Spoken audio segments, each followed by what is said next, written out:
The Mona Lisa life be a singular success. Hey singers, this is LK Fletcher at the Mona Lisa Life. I want you to be a singular success.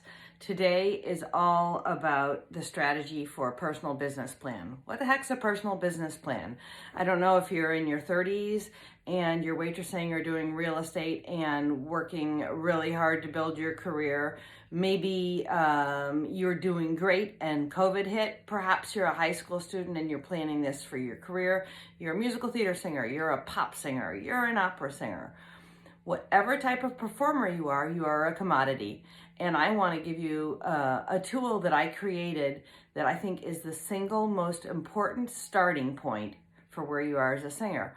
Now, it's very interesting.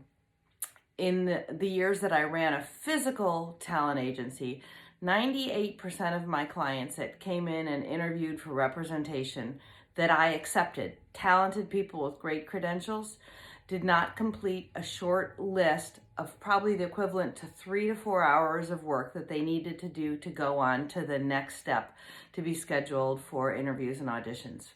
98%.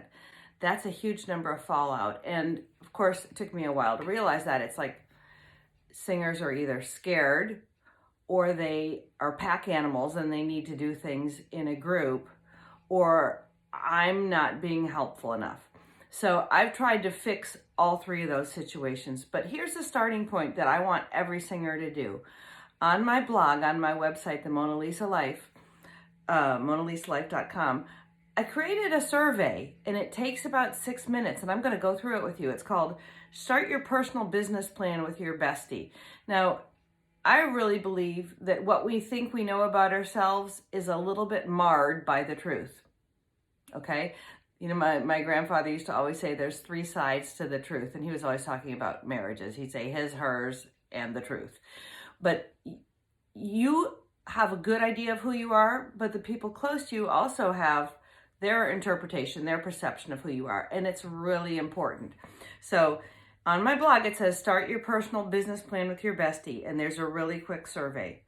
So it says, are you the singer or the bestie? So let's say I'm doing it for myself. Say I'm the singer. What's my name? So far, this is not a hard exam, okay?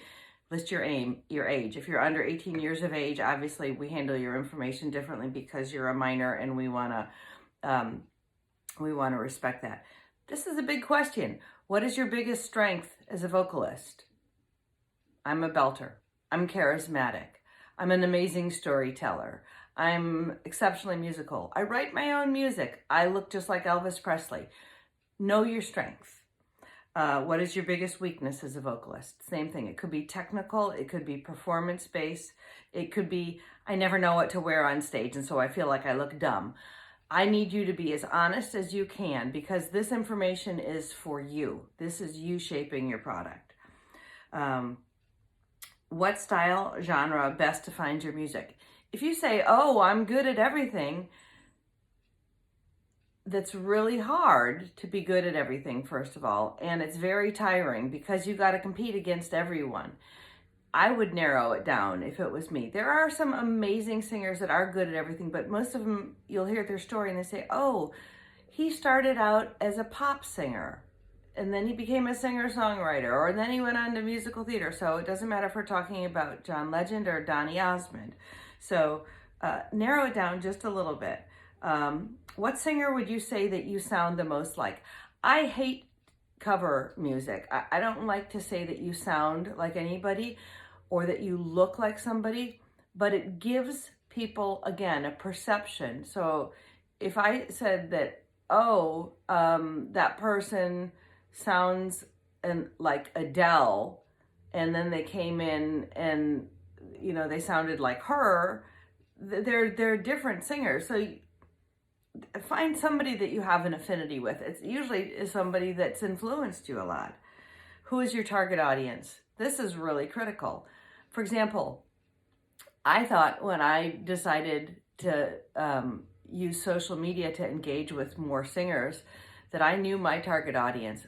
I was dead wrong. Most of you are not the age or affinity that I thought you were. And so I have had to amp up And I'm telling my team, it's like, I think you're too old. I need somebody younger. This is my target audience for this particular, niche or this particular project.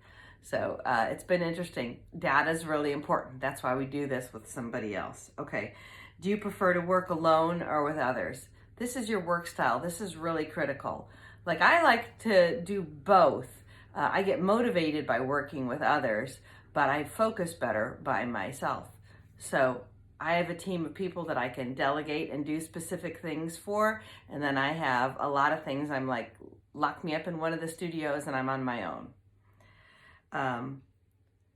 Another question is, do you write your own music?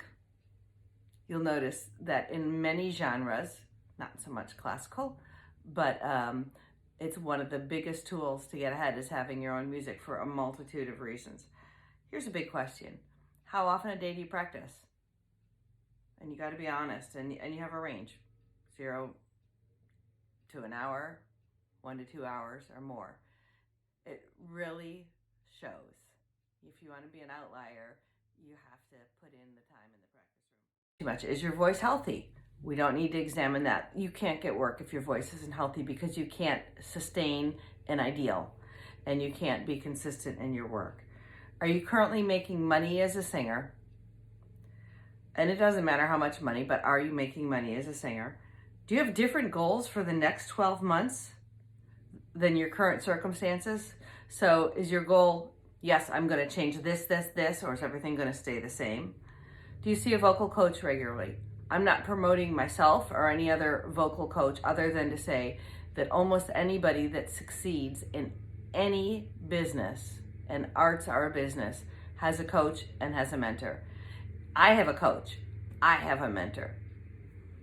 You should have a coach and you should have a mentor. Do you have a manager? You don't need a manager at every step of the game, but you need good tips from a manager. I would like to be that manager for you or refer you to somebody who can do it. Do you have an agent?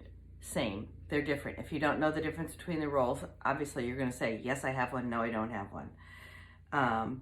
Do you post your music or something weekly on social media to an account that's specific to your music? So you're posting you singing. Do you have audio or video recordings of your work? If you had an audition in 15 minutes from now, would you be ready? Boom. You got to sing Queen of the Night. Boom.